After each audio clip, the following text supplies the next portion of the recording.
In these problems, we are trying to find integrals of some very tricky looking trigonometric functions. So far in taking integrals of trig functions, we've been using this handy chart. And if stuff doesn't look like these, we haven't really had many methods to figure out how to deal with them. Well, now we're going to try to employ some methods.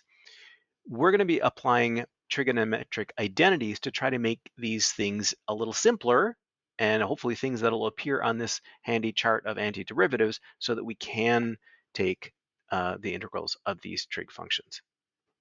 So let me show you just the trig identities that we're working with. Of course, we've got the reciprocal identities. You know that the secant is 1 over the cosecant is 1 over the sine, etc.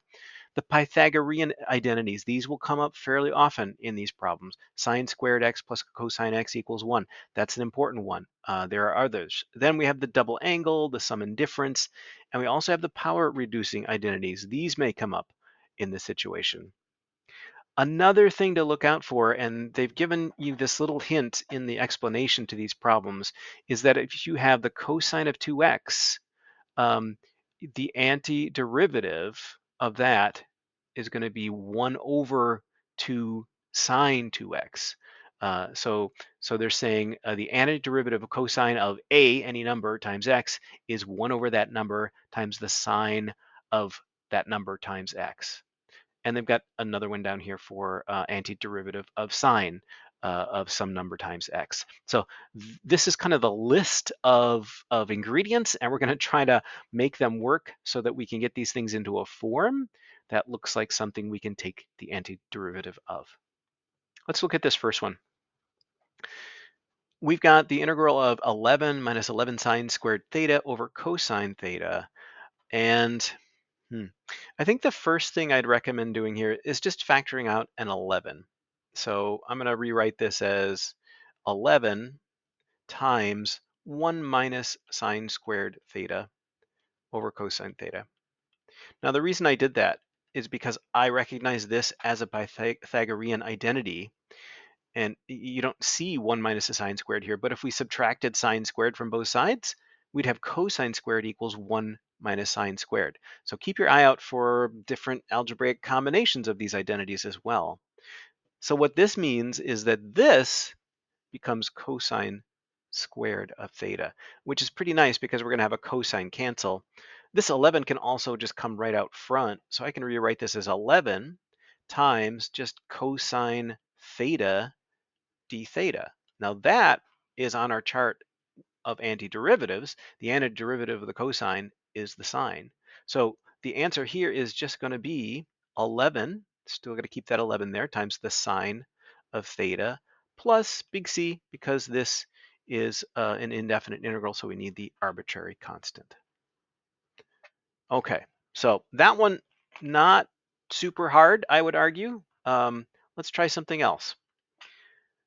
Okay, so we've got 11 times the cosine squared t. I guess I'll take that 11 out right away, just get it out of my way.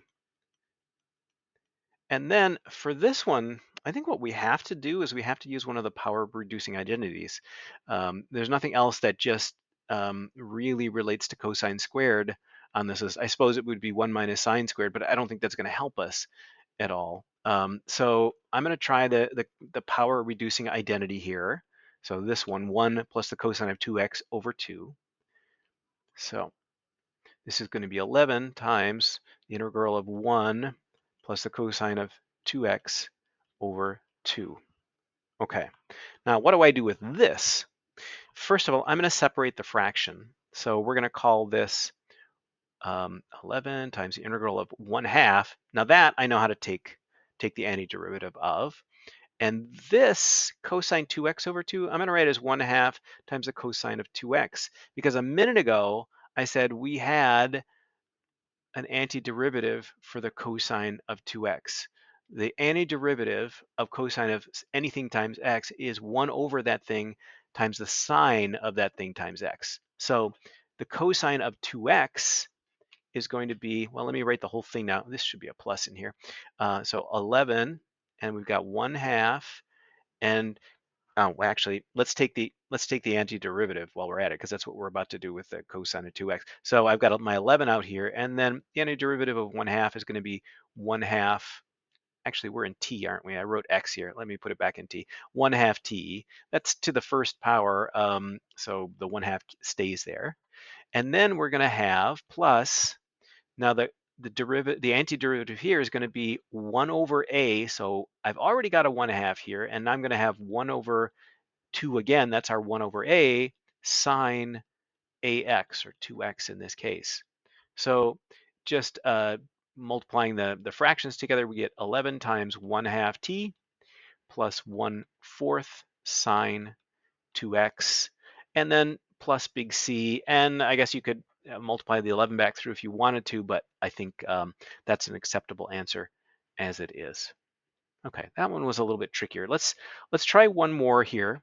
So let's see, what have we got here on this one? 4 plus the tangent squared of t. In this case, I'm going to break this down into 3 plus 1 plus the tangent squared of t. And the reason I did that is we've got an identity somewhere up here. Yeah, so one of the Pythagorean identities says 1 plus the tangent squared is the secant squared, and I've got secant squared on my list of antiderivatives. So let's make that substitution. So we've got the integral of 3 plus, and this is secant squared of t dt. Now this we can take the antiderivative of. Here we'll think of this as like t to the 0 power. We raise it by 1, we get t, and multiply by the reciprocal of 1, which is just 1. So we get 3t there. And then the antiderivative of the secant squared is the tangent of that variable. So the tangent of t. So plus tangent t plus big C. All right. So that is a little bit of work with taking the integrals, indefinite integrals of some complicated trigonometric functions by applying trig identities.